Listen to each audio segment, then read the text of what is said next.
Olá, bem-vindos ao nosso webinar. Vamos falar de desafios da escola atual.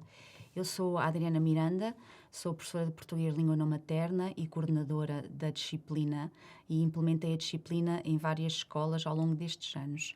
Hoje estamos aqui para falar destes desafios e, sobretudo, como vamos ensinar os alunos estrangeiros.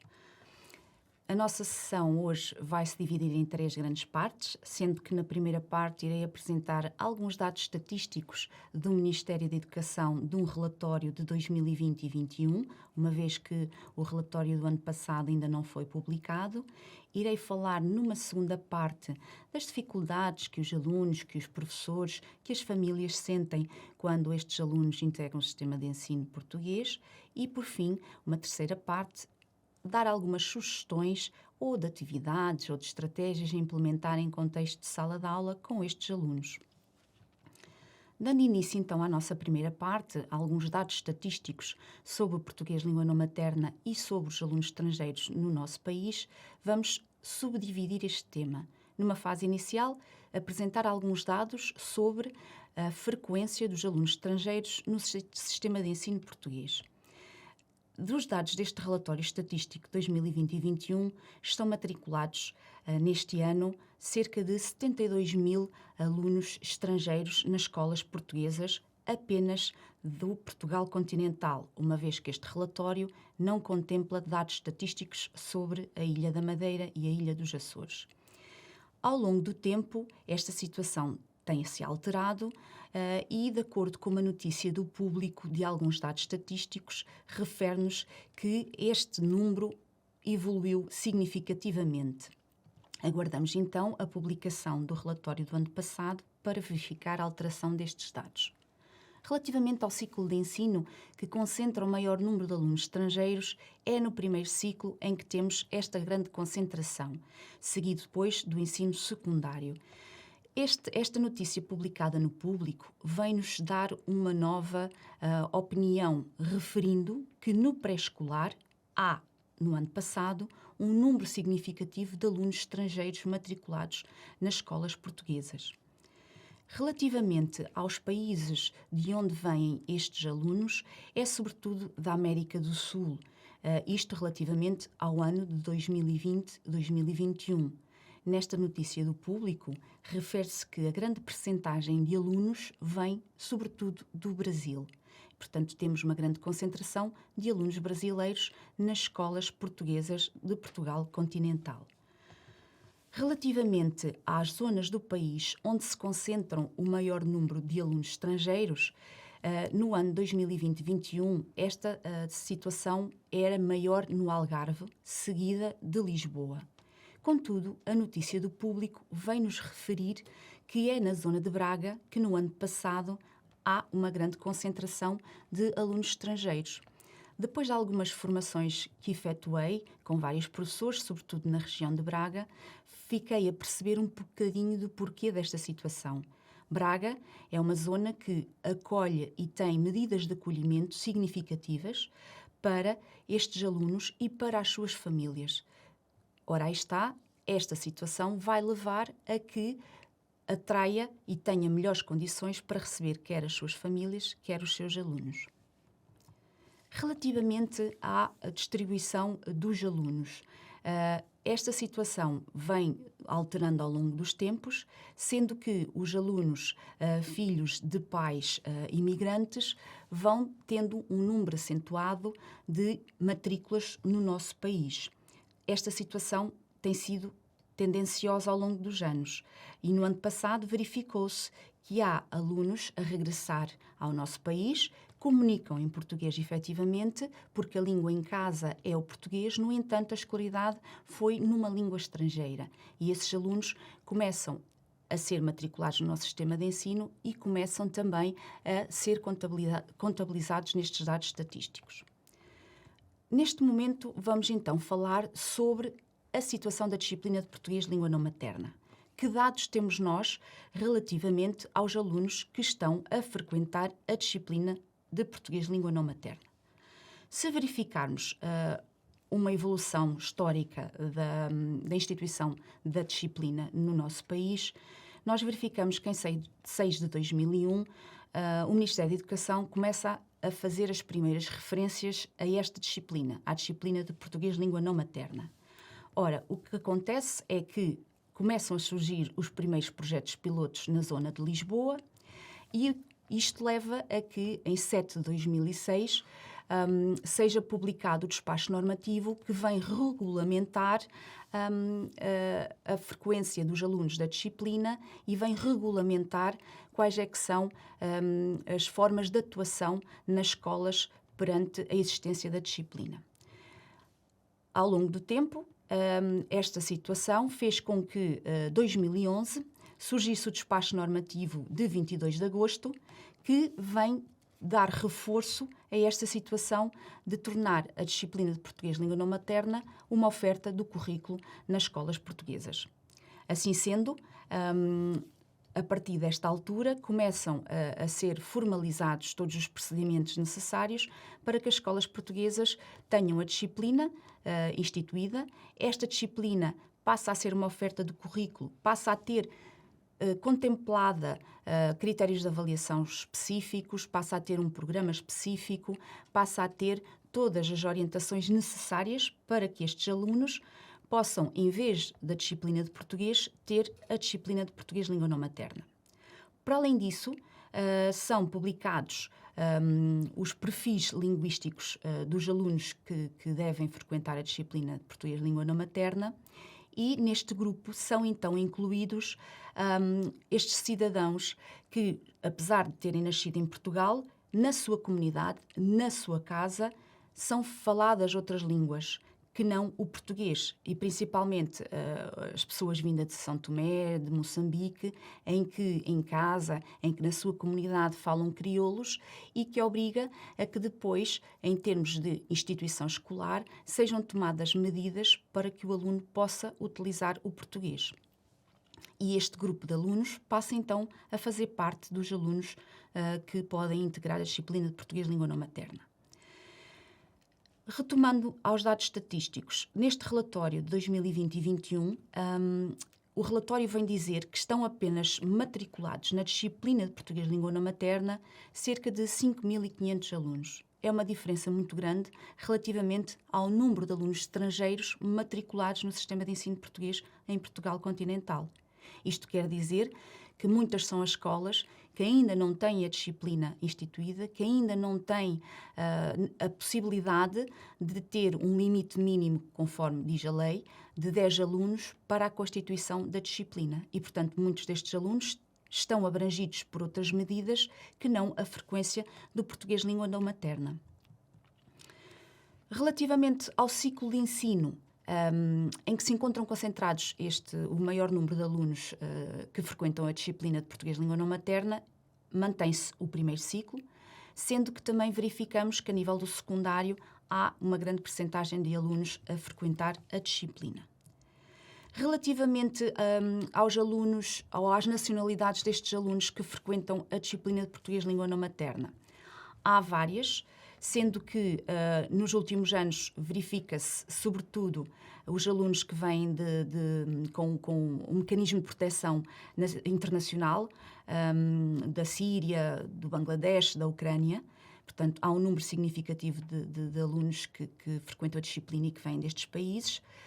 Mas depois vêm alunos da Guiné-Bissau, vêm alunos de Cabo Verde, seguidos da Índia, e, portanto, é um grupo de alunos que, apesar de terem como língua oficial o português, necessitam da frequência da disciplina porque, na sua comunidade, nas suas casas, não se falava português e, portanto, não têm as competências básicas para continuarem os estudos sem usufruir da disciplina de português língua não materna.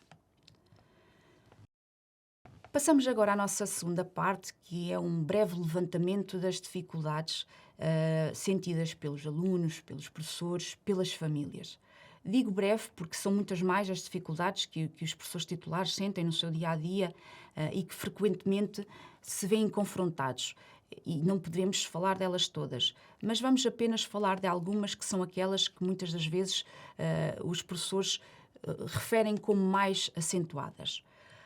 Portanto, em relação aos alunos, a maior dificuldade tem a ver com o conhecimento de uma nova língua, de uma nova cultura, de uma nova realidade. Não nos podemos esquecer que estes alunos abandonam as suas casas, os seus amigos, a sua escola e vêm para uma realidade totalmente diferente, tendo como barreira a língua que não conhecem, a língua que não comunicam, a língua que não os ajuda a progredir, que não os ajuda a se integrar naquela escola, naquela turma onde estão inseridos. Para além disso, há a questão dos problemas institucionais, porque muitos destes alunos, a única coisa que traz consigo é uma declaração traduzida da embaixada a dizer qual é o nível de ensino no qual vão ser inseridos. E muitas das vezes, como nós sabemos, os programas escolares não são iguais em todos os países, os alunos são integrados num ano que provavelmente não será o aconselhável para si, mas como não há forma de saber isso devido à dificuldade da barreira linguística, as escolas fazem a inserção do aluno na turma consoante a documentação que o aluno traz. E isto depois é outra das barreiras que os alunos têm que enfrentar diariamente para conseguir acompanhar as aulas e para poder progredir ao longo do tempo. Depois tem a questão da pronúncia, dependendo das zonas de onde provém o aluno, a pronúncia é sempre bastante acentuada e pode dificultar até a aquisição da nova língua. E, portanto, isto implica algumas dificuldades a nível da comunicação, ou porque o aluno tem vergonha, ou porque o aluno tem receio de ser criticado pelos colegas, ou porque ainda não pronuncia corretamente as palavras. Depois tem a ver, outra das dificuldades que nós temos enfrentado são as dificuldades a nível da alimentação, porque, como nós sabemos, recebemos muitos alunos que vêm de ambientes totalmente diferentes, com alimentações muito diferentes da nossa, e muitas das vezes a questão da barreira linguística não permite, por exemplo, saber que o aluno é vegan e, portanto, não pode comer determinados alimentos e a escola tem que preparar uma alimentação diferenciada e, portanto, é uma barreira muito grande para este aluno porque não se consegue nas primeiras semanas ambientar à situação da alimentação que é oferecida pelas escolas. Para além disto, e uma das maiores, se calhar, será a não aceitação da língua portuguesa. É uma questão cultural em certos aspectos, porque há alunos que, em termos de comunidade, os pais vêm por uma questão de trabalho e por residir apenas breves momentos em Portugal, breves meses em Portugal, e, portanto, a questão da evolução na língua não é uma prioridade para eles. E, portanto, não há uma aceitação da língua. E isto é uma dificuldade que os professores titulares encontram diariamente nas suas aulas para que o aluno possa progredir e acompanhar as suas aulas. Relativamente aos professores titulares, quais são as principais dificuldades? O que é que os professores titulares enfrentam diariamente nas suas salas de aulas? Para já, a questão de gerir toda esta diversidade linguística que encontram na sua sala de aula, conseguir quebrar aqueles primeiros momentos de falta de comunicação, de conseguir perceber como vai comunicar com aquele aluno.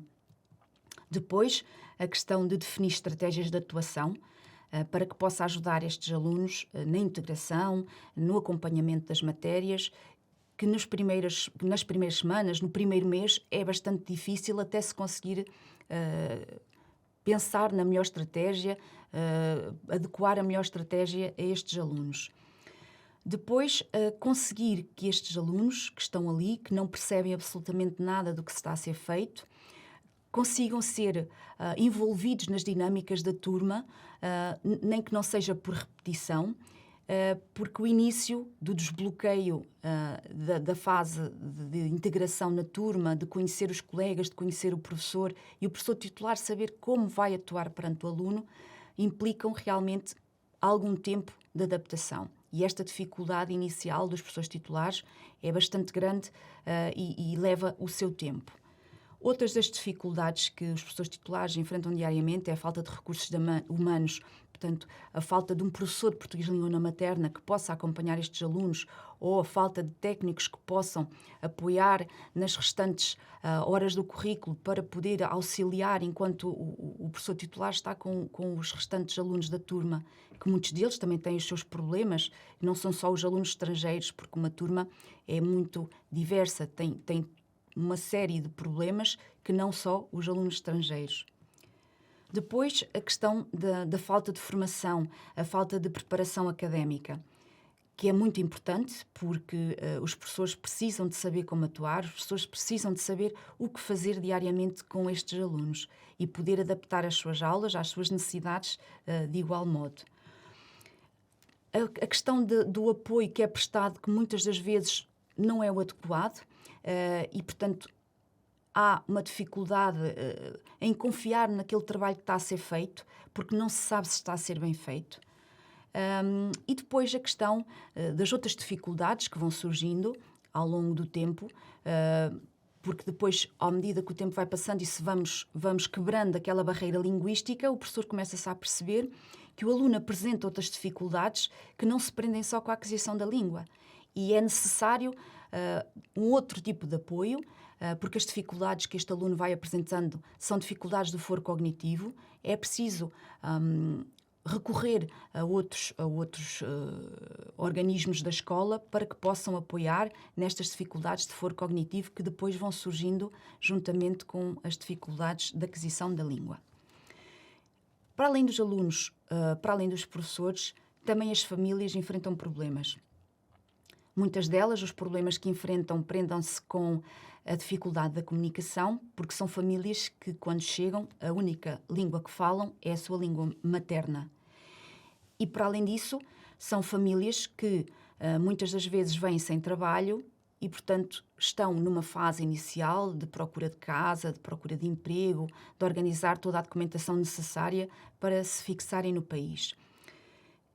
Uma vez que não conhecem a língua, têm um desconhecimento total de como se organiza o sistema de ensino português e quais são os seus direitos e deveres enquanto família e quais são os direitos e deveres do seu educando. É claro que, muitas das vezes, isto também se prende pela falta de desconhecimento das instituições locais que apoiam no processo de inclusão destas famílias e dos alunos à escola, bem como também não encontram um tradutor ou um intérprete que os ajude em todo este processo. Assim sendo, não têm acesso à informação sobre como se organiza os ciclos de ensino, como se organizam os planos de estudo, como se organiza a avaliação destes alunos e, portanto, tudo isto acresce a todas as dificuldades de comunicação que esta família enfrenta.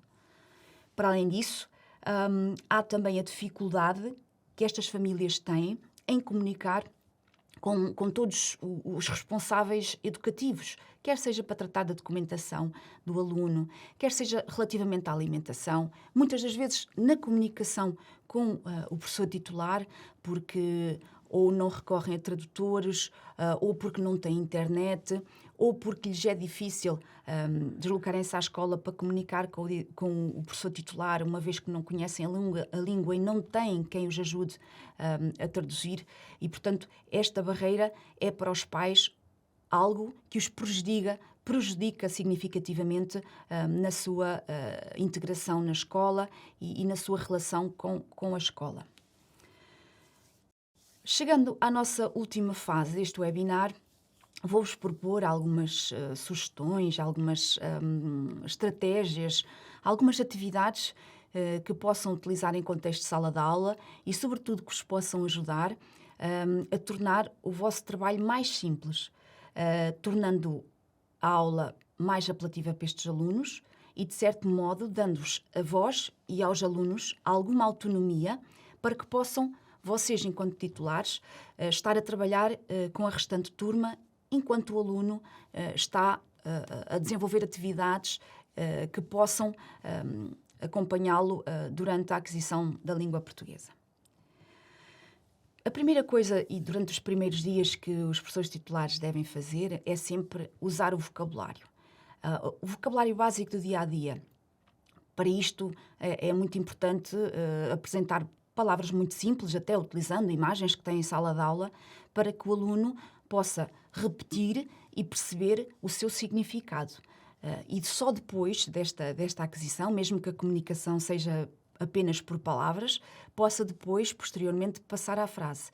Mas a questão de dar ao aluno vocábulos simples que ele possa adquirir logo numa fase inicial para transmitir a sua mensagem é fundamental para, a partir daí, depois continuar o ensino do português enquanto língua estrangeira. Outro conselho que eu dou é ficar a par da cultura e das tradições do país de origem dos alunos. Isto porquê? Porque muitas das vezes nós não temos consciência ou da alimentação, ou da religião, ou do vestuário. E conhecer um bocadinho destes aspectos culturais permite ao professor compreender certas atitudes que o aluno possa ter ao longo do ano. Para além disso, permite também, ao longo das aulas, poder incluir momentos culturais que permitam que o aluno se sinta parte integrante da turma e da escola. Depois, estar atento às dificuldades que o aluno vai tendo a nível da aquisição da língua, para perceber se são dificuldades, efetivamente, que se prendem com uma língua diferente ou se são dificuldades de foro cognitivo que precisam do apoio e da ajuda de outro tipo de docentes. Deve-se sempre corrigir, claro está, a expressão oral e escrita dos alunos, mas numa fase inicial não tão significativamente como depois, mais tarde. Isto porque o objetivo é pormos o aluno a comunicar. E mesmo que o aluno, oralmente ou por escrito, comunique com alguns erros, se ele consegue transmitir a mensagem, ele está a fazer progressos. E é esse o nosso primeiro objetivo nas nossas aulas iniciais, que estamos com o aluno, para que ele possa efetivamente comunicar e transmitir a sua mensagem. E a partir daí, então, podemos gradualmente ir introduzindo as restantes temáticas. Outra das estratégias que eu gostaria de partilhar convosco e que já utilizei nas escolas por onde passei é o projeto de padrinho-madrinha ou mentor-mentorando. Funciona muito bem e é uma mais-valia. Portanto, fazer uma recolha inicial de quais os alunos que existem na escola, que sejam da nacionalidade destes alunos novos que chegaram, para que esses alunos, durante o primeiro mês, durante as primeiras semanas, possam acompanhar a integração destes alunos na escola. O levem ao bar, o levem à secretaria, lhe ensinem os horários, lhe ensinem as regras de funcionamento, ajudem em relação ao material escolar. Isto é uma mais-valia não só para o aluno que chega, porque percebe que a escola tem ali alguém que o pode ajudar quando ele mais necessita, quando tudo falha e a comunicação não permite realmente transmitir o que se pretende, sabe que há ali uma pessoa que é da sua nacionalidade e que o pode ajudar. Para além disso, para o mentor, permite-lhe aprofundar os seus conhecimentos a nível do português, ser responsável e, de certo modo, revivenciar todas as questões culturais do seu país, que já não está há bastante tempo. E, portanto, há aqui uma interligação entre mentor, mentorando, padrinho, afilhado, que permite que ambos os alunos se sintam parte integrante da comunidade escolar. Depois, outra estratégia que podem utilizar é definir atividades extracurriculares de ensino da língua portuguesa, ou seja, para além dos conteúdos de matemática, de estudo do meio e depois das aulas de português de língua não materna, se o aluno estiver após o horário letivo na escola, que tenha atividades extracurriculares, criar um momento em que o aluno possa ter um reforço da aprendizagem da língua portuguesa, com um docente ou com alguém responsável que possa realmente aprofundar os conhecimentos a nível da língua portuguesa. Nas primeiras aulas, quando a barreira linguística é maior, o conselho que eu dou é a utilização efetiva de tradutores de voz. Eu apresento, por exemplo, o Voice Translator, que é um recurso que é bastante útil, é gratuito, instala-se quer no computador, quer no telemóvel e permite, no momento imediato, o professor falar em português e o telemóvel ou o computador traduz automaticamente para a língua do aluno o que se pretende dizer e vice-versa. Portanto, isto é, nas primeiras aulas, um instrumento fundamental para barreira linguística. Aliás, para quebrar a barreira linguística para as famílias, utilizar este instrumento de trabalho também é bastante útil, porque permite ajudar os pais e os professores a comunicar e a poder ter um instrumento que os ajuda quando não há nenhum tradutor disponível para os auxiliar. Continuando aqui na nossa apresentação, eu dou depois a sugestão de outros recursos que poderão utilizar e poderão consultar. Tem, por exemplo, aqui a parte de outras sugestões que depois poderão consultar conforme as propostas que vão neste PowerPoint, que será partilhado convosco no final da sessão. O uso de jogos é fundamental para estes alunos porem em prática os conhecimentos que adquiriram. Eu vou partilhar, por exemplo, um apenas, depois poderão explorar mais. Muitos de vós, se calhar, já conhecem o WordWall. O WordWall é uma plataforma que tem vários jogos, várias atividades relacionadas com vários conteúdos de várias áreas disciplinares. Eu apresento-vos, por exemplo, este que é de português língua não materna e que é bastante útil para o professor titular, porque o aluno pode estar a realizar a atividade ou com os fones, ou só com o computador na sala de aula com o professor, ou com o tablet, e o professor pode dedicar este tempo que o aluno está ali a praticar os conhecimentos à restante turma e aos restantes alunos da turma, fazendo outras atividades enquanto este aluno está, efetivamente, a trabalhar. Tem depois outros recursos aqui que poderão explorar. É uma questão de depois poderem atempadamente analisar esta parte. Seguidamente, outra questão que os professores levantam sempre é como trabalhar a oralidade com estes alunos que não comunicam em português. Isto é algo que tem que ser feito, mas nem sempre é fácil fazer isto em contexto de sala de aula, quando um aluno está a fazer um determinado exercício e os restantes alunos estão a fazer outro. A sugestão que eu vos proponho é uma sugestão muito simples e que é bastante útil. O aluno pode estar com os fones, carrega na tarefa que tem que fazer, porque a linguagem dos jogos é uma linguagem universal, portanto, basta muitas das vezes nós exemplificarmos uma vez que o aluno percebe o que tem que fazer a seguir. Neste exercício aqui que eu vos proponho, os alunos estão autonomamente a trabalhar, não necessitam do auxílio do docente. O aluno carrega no áudio, ouve o áudio e depois tem que identificar qual das imagens é aquela que ouve no áudio. Por fim, basta ir ao ícone para verificar se a sua resposta está certa ou não relativamente ao que ouviu. E depois isto tem várias atividades, no final apresenta uma pontuação e enquanto o aluno está aqui a trabalhar a parte da oralidade, o docente estará com o resto da turma a fazer outras atividades bastante importantes e permite que este aluno esteja autonomamente a trabalhar. Tem depois outras sugestões de oralidade que poderão depois explorar e que poderão, de certo, utilizar nas vossas aulas. Algumas destas sugestões, como verificam, não são criadas por mim, são de plataformas e estão disponíveis online.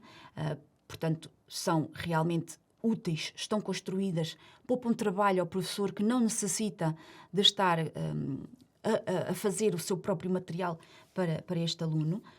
Eu aconselho também a verem a Academia CV.pt, porque tem bastantes recursos muito úteis para este grupo de alunos, mas não só, para a restante turma até, porque apresenta sugestões de atividades para uma mesma temática, para diferentes graus de dificuldades, para treino da leitura, da oralidade, da escrita, e, portanto, permite que depois o professor utilize o recurso e a estratégia e a atividade que melhor se adapta àquilo que vai fazer naquele momento. E para os alunos de português língua não materna, permite realmente uma diversidade de estratégias.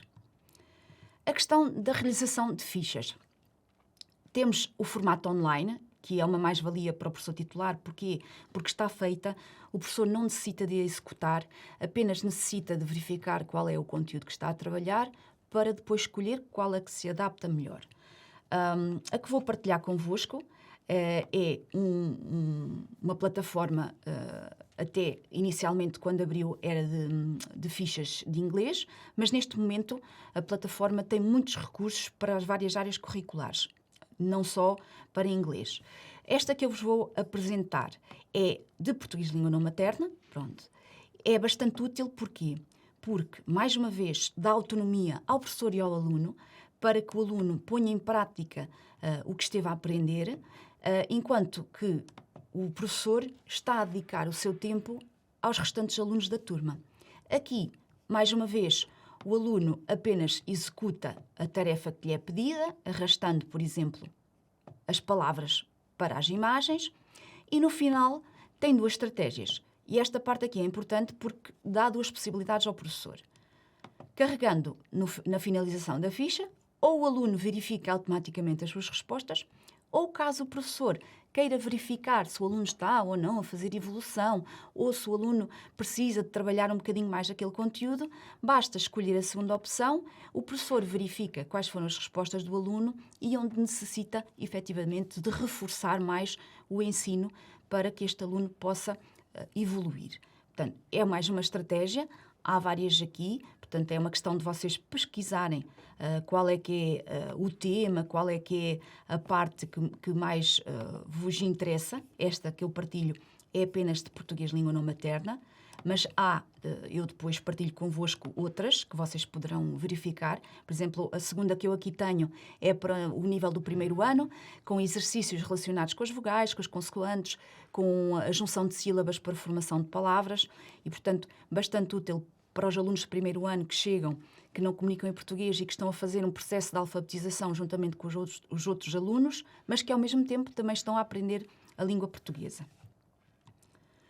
Relativamente a fichas práticas, para o professor titular é muito difícil saber que tipo de fichas vai utilizar com este aluno, porque são fichas muito específicas, porque o aluno, para além de estar a aprender o português, necessita de ter também um trabalho de aprofundamento da língua e, portanto, as fichas que vou partilhar convosco são meramente exemplos que podem alterar, porque depois serão enviados em formato Word para que possam alterar consoante as vossas necessidades. E são bastante simples para os níveis iniciais. Por exemplo, esta que eu vou partilhar tem uma dupla função, a questão da compreensão oral e também a parte da escrita, em que o aluno vê a canção no YouTube, depois de ver a canção, ele vai assinalar quais foram os vocábulos principais que ouviu na canção, depois é uma questão de ligar a parte inicial do vocábulo à segunda parte, completar sobre si. Dados muito simples, informações muito simples para as primeiras aulas, para as primeiras atividades, para que o aluno possa perceber efetivamente quais é que são as necessidades mais básicas.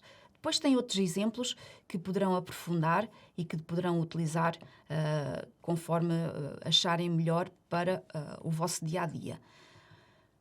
Utilizar flashcards é bastante importante. Porquê? Porque os flashcards são uma linguagem também universal, porque a imagem em todo o país é igual, ou pelo menos é semelhante. E se o aluno não consegue transmitir verbalmente o que pretende, havendo na sala de aula um cartaz ou com a ação que ele pretende, ou com a atividade que ele pretende, ou com a palavra que ele pretende, pode sempre socorrer deste flashcard, desta imagem, para transmitir a sua ideia. Partilho convosco, por exemplo, uma situação que aconteceu connosco na nossa escola. Quando recebemos os primeiros ucranianos, uma menina viveu situações muito traumáticas e perdeu a voz. Quando nos chegou, ela simplesmente não comunicava. Nem comunicava oralmente, nem percebia o português. Ao longo do tempo, nós fomos desbloqueando esta situação. A psicóloga socorreu-se do tradutor para conseguir comunicar com a menina. O problema é que ela não expressava verbalmente o que sentia ou o que pensava. E o uso dos cartazes e das imagens foi fundamental, porque a sala estava repleta de cartazes e de imagens. Quando ela precisava transmitir uma ideia, ela deslocava-se ao local onde tinha a imagem que ela pretendia transmitir e, entre todos, conseguíamos chegar à mensagem que ela pretendia.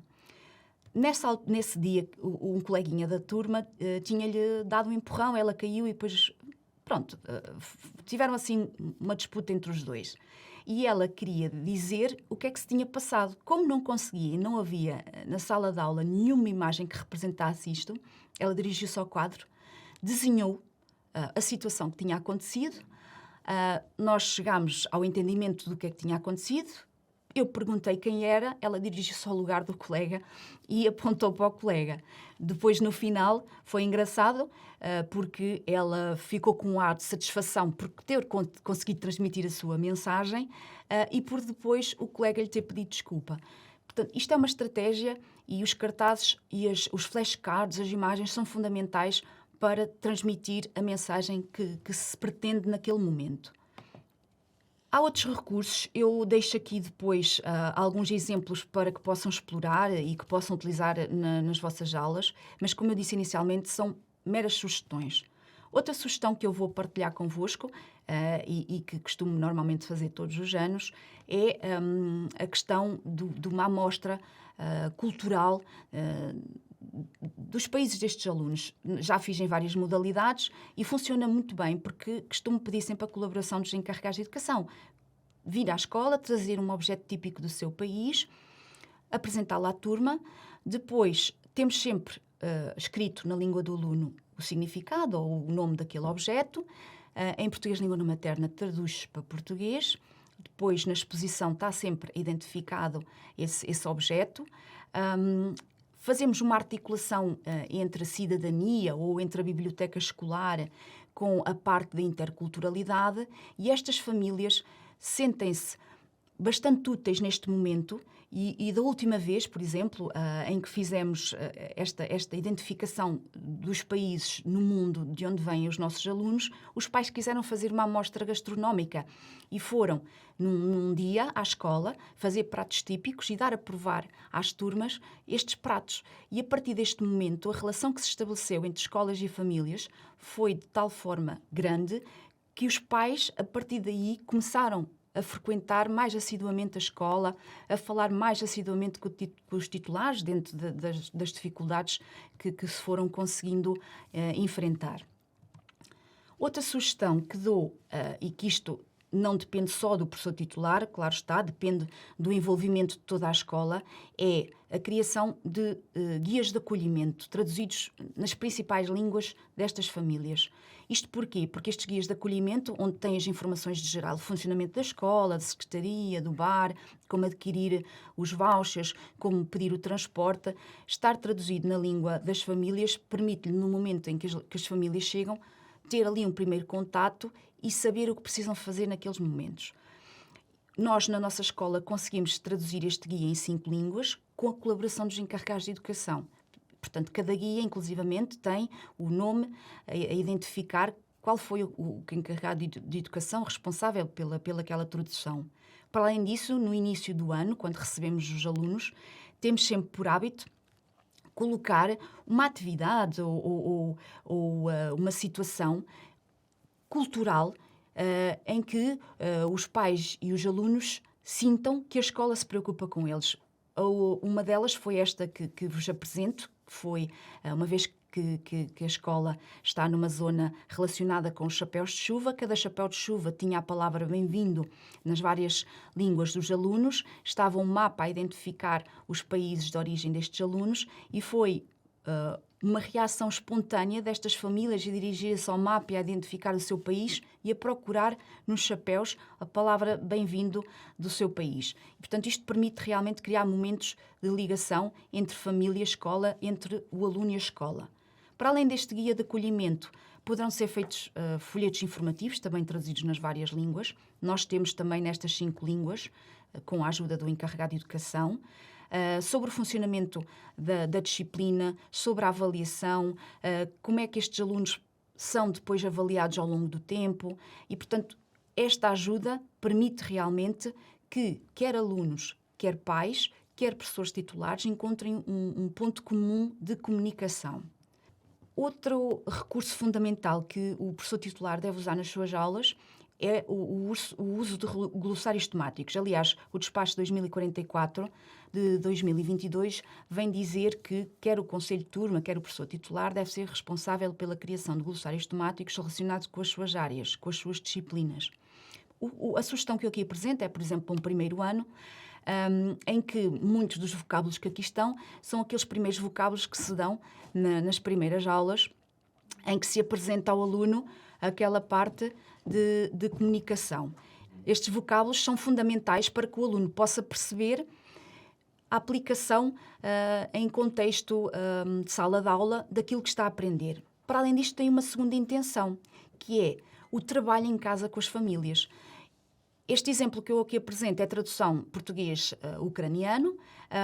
O aluno, à medida que vai trabalhando este vocábulo, vai com a família treinando e vai também ajudando em casa que as famílias possam explorar um bocadinho este vocábulo e ao mesmo tempo estejam a aprender português, que é um dos nossos objetivos também, é que as famílias aprendam português. Envolvendo, por exemplo, a biblioteca escolar e um bocadinho da cultura destes países, utilizando as histórias destes países. Tenho 2 sugestões, que é a Ronda de Histórias ou o Mundo dos Contos. Nós já tivemos 2 modalidades. Primeira, os pais eram convidados a vir à escola a apresentar um conto tradicional do seu país. Nós depois, nas aulas de português de língua não materna, traduzíamos para português. Os alunos em casa representavam a parte do conto que eles mais gostavam num bocado de tecido velho, que depois nós montámos, numa sessão que combinámos, montámos numa manta de contos do mundo, fizemos depois um livro digital também, e depois a outra versão é sermos nós, porque as bibliotecas escolares já vão sendo apetrechadadas de uma série de livros bilíngues ou até com contos já traduzidos em português dos vários autores estrangeiros. Nós damos esse conto, trabalhamos com os alunos esse conto, depois pedimos que em casa os pais, se tiverem essa possibilidade, traduzam para a sua língua este conto e depois apresentarmos novamente ou na biblioteca ou através de um álbum digital. Portanto, são várias sugestões que podem utilizar. A parte que eu agora vou apresentar é uma parte que é de extrema importância para os professores titulares, principalmente para as escolas que não têm instituída a disciplina de português de língua não materna. Como nós sabemos, o Ministério da Educação define como limite mínimo para abrir a disciplina o total de 10 alunos. Portanto, a escola que não tiver um total de 10 alunos não pode ter a disciplina de português de língua não materna, a não ser que a escola encontre outros recursos para assim o fazer.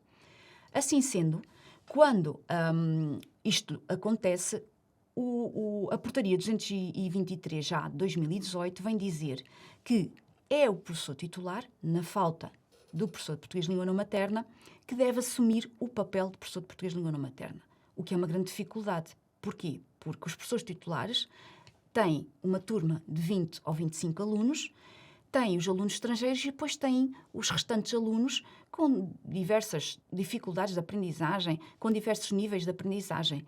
E, portanto, dar diferentes programas a estes alunos ao mesmo tempo é muito difícil. É preciso gerir um contexto de sala de aula de forma diferenciada, o que acarreta mais responsabilidade para o professor titular, mais dificuldades, mais tempo. Mas, efetivamente, é o que a portaria nos vem dizer. Assim sendo, o professor titular, quando o aluno chega, deve aplicar o teste de diagnóstico de preferência linguística, que na maior parte das vezes até poderá não aplicar, porque se o aluno não comunica em português, não haverá forma de o realizar.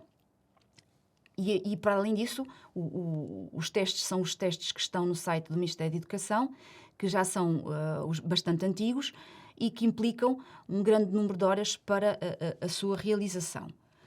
Depois da aplicação destes testes, porque o objetivo da aplicação destes testes é inserir os alunos no nível de proficiência linguística, A1, A2 ou B1,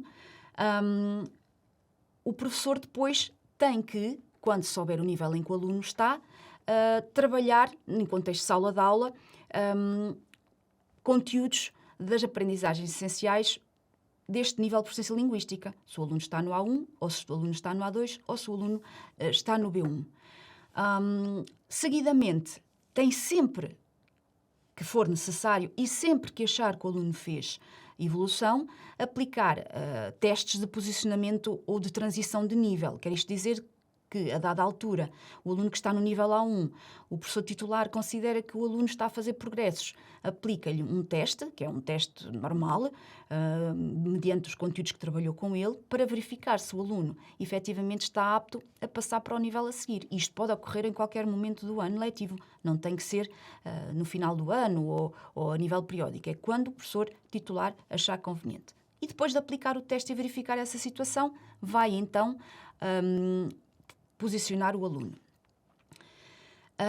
Outra questão que nos levanta esta legislação é que sempre que um aluno apresentar resultados positivos, por exemplo, no final do ano, ele tem obrigatoriamente que transitar de nível de proficiência linguística. Isto implicava o quê? Que um aluno que estivesse no A1, no final do ano, tinha resultados positivos, teria no ano a seguir que ir para o nível A2. No entanto, o CREN foi republicado em 2020, só há realmente uma versão inglesa ainda, mas vem-nos dizer que mesmo dentro do mesmo nível de proficiência linguística, o aluno pode fazer progressos, mas ainda não terem sido os necessários para passar para o nível de proficiência linguística seguinte. E, portanto, ele vem criar níveis intermédios dentro do próprio nível de proficiência linguística. Ou seja, do nível A1, passamos a ter o nível A1+, A2, A2+, e B1, B1+. E deste modo, o aluno pode efetivamente apresentar resultados positivos no final do ano, pode e deve passar de nível de proficiência linguística, mas uma vez que ele ainda não adquiriu as competências todas necessárias para a conclusão do nível A1, ele situa-se no nível A1+, e quando o professor titular considerar que ele está apto, então aí sim aplicar o teste intermédio e passá-lo para o nível a seguir. Para esta situação, independentemente da existência da disciplina ou não, a escola tem que ter critérios de avaliação específicos para estes alunos e que devem ser aprovados em conselho pedagógico, porque se é o professor titular que assume, o conselho pedagógico tem que definir critérios de avaliação específicos para estes alunos para que o professor titular os possa utilizar. Para além disso, dependendo das plataformas educativas que cada escola tiver, ou o Inovar ou o E360, deve ser criada a disciplina de português língua não materna em paralelo com a disciplina de português. Estes alunos devem ser retirados do português e ser matriculados no português língua não materna. Portanto, para o professor titular, ele aparece sempre. Porquê? Porque é ele o professor de português língua não materna, só que não aparece nas duas disciplinas, aparece apenas numa delas e depois no final do período, em termos de pauta, o aluno vai ser avaliado apenas na disciplina de português língua não materna. Seguidamente, tem que sempre exportar estes dados para o IGEF. Porquê? Porque isto é fundamental para o momento da seleção dos manuais escolares. Estes alunos têm direito a manuais escolares. A escola poderá fazer o pedido destes manuais para a plataforma CIME, mas para isso é necessário que haja realmente o registro do aluno e a sua matrícula e a atribuição do seu nível de proficiência linguística, porque só assim é possível, depois na plataforma, atribuir o manual ao aluno e quando o encarregado de educação for à plataforma Mega imprimir o voucher, poder lá ter o manual de português língua não materna para que o possa adquirir de forma gratuita. Algumas notas importantes que convém transmitir. Nós sabemos que o Ministério da Educação diz que há um número mínimo de 10 alunos para a constituição da turma de português língua não materna. Pronto. No entanto, para os alunos que estão no nível de iniciação, que não comunicam absolutamente nada em português, a escola pode criar atividades letivas que se considerem necessárias e adequadas à especificidade destes alunos. Isto é o que diz o despacho 2044. No entanto, este despacho vem-nos dizer que para estas atividades podem ser criadas em formas de projeto ou não só. Há outra situação que devemos destacar, que é a situação dos alunos refugiados. Se as nossas escolas tiverem alunos com estatuto de refugiado, pode-se ir buscar um novo recurso para apoiar apenas estes alunos. E, para isto, existe o ofício circular da DGE, que vem a dizer que, com base no perfil sociolinguístico dos alunos, com base no percurso escolar que estes alunos tiveram, e uma vez que estes alunos não comunicam em português, estão pela primeira vez neste sistema de ensino ou no ano anterior foram matriculados nos 3 últimos meses, podem frequentar atividades de reforço da língua portuguesa. Isto quer dizer que podem, por exemplo, sair da disciplina de matemática ou de estudo do meio para ter, para além do português língua não materna, um reforço do português enquanto língua de escolarização. Mas isto só acontece, efetivamente, caso a escola tenha alunos com estatuto de refugiado. Nesta situação, as escolas dispõem de um crédito horário. Normalmente, quando isto acontece, o crédito horário que a escola tem já foi esgotado, a escola já não o pode ir buscar. E, portanto, o recurso é abrir nova turma e pedir um professor para estas situações. E, portanto, ela tem direito a 1.100 minutos por semana, sempre que o número de alunos com estatuto de refugiado seja igual ou superior a 6. Se tiver 5, por exemplo, 5 alunos com estatuto de refugiado, ou até 1, tem direito a 550 minutos. Se for, efetivamente, 6 ou mais de 6, tem direito a um horário de 1.100 minutos, o que é fundamental para conseguir trabalhar com estes alunos a aprendizagem do português enquanto língua de escolarização. E depois, gradualmente, à medida que os alunos vão fazendo a aquisição da língua, serem integrados progressivamente no currículo e nas disciplinas teóricas que eles foram retirados. Nunca esquecendo que o aluno tem que estar obrigatoriamente um número de horas com a turma. Portanto, não pode ser retirada das disciplinas práticas, por exemplo. As disciplinas práticas, o aluno tem que estar a acompanhar a turma. Para terminar, queria apresentar-vos algo que foi publicado agora em janeiro, que é um guia de inclusão de alunos migrantes em meio educativo. Portanto, este guia é muito importante conhecerem-no, porque tem várias estratégias que as escolas já estão a implementar, dá sugestões de atuação, tem dados muito, muito importantes até para ajudar as escolas a perceber como podem fazer para aplicar todas as medidas relativas à disciplina de português língua não materna. E, portanto, é uma sugestão, ele está disponível online, portanto, a ligação também está aqui para que possam consultar e verifiquem, porque vai de certeza absoluta ajudar muitos professores e muitas escolas na instituição da disciplina e a poder implementar a disciplina de português língua não materna para alunos estrangeiros. Chegamos ao fim deste nosso webinar, desta nossa sessão. Espero que vos tenha sido útil e que vos ajude diariamente na vossa prática letiva, sobretudo na integração destes alunos nas vossas salas de aula e, sobretudo, também a ajudar-vos a simplificar as vossas estratégias em contexto de aula. Um bem-aja, obrigada e até uma próxima.